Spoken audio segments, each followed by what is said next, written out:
bingi para hindi mapakinggan ang iyong dasal, ang iyong panalangin.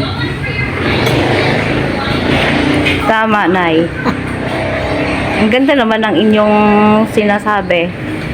Ako kasi kapag ganyan akong problema, lalo kung marami pumapasok sa utak ko yung mga leksyon na napakinggan ko nung araw. Kaya kapag maski ako nag-iisa, yan ang aking binubulay.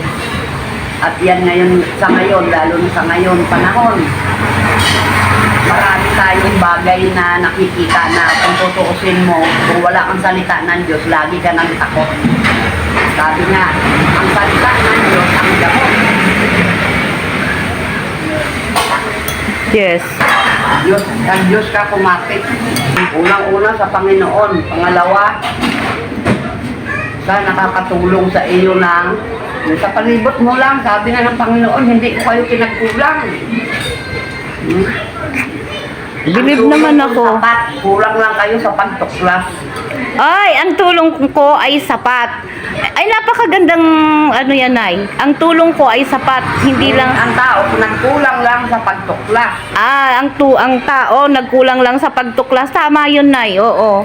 Ang mga tao kasi, kahit binibigyan na, hindi nila alam na tinutulungan ng Diyos ang tao, pero nagrereklamo pa rin. Naroon pa rin ang reklamo. Abala mo sa kanyang pangsarili. Oo. Ang taong makasarili, doon sa abala sa kanyang sarili. Oo nga. Tama. Hindi mo baga napapansin? Yan ang sinasabi baga ng Panginoon. Bago niya nilikha ang tao, binigay muna niya ang lahat ng pangangailangan ng tao.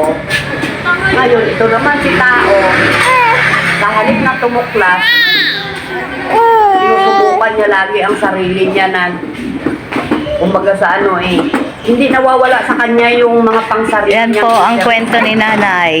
Pakinggan po natin siya. Yan yung makabuluhang kwento ng aming nanay dito. Sabi ng Panginoon, ang lahat ng pangangailangan ng tao, pinanda ko na. Ngunit ang tao talaga, sadya minsan, nagsagat ang ulo, lumilisya. Sa kanyang paglisya, Lumilihis. pa, doon niya na lang naalala ang Diyos. Oo, ganyan talaga ang tao kapag nadadapa na doon lang nakakaalala. Tama yun.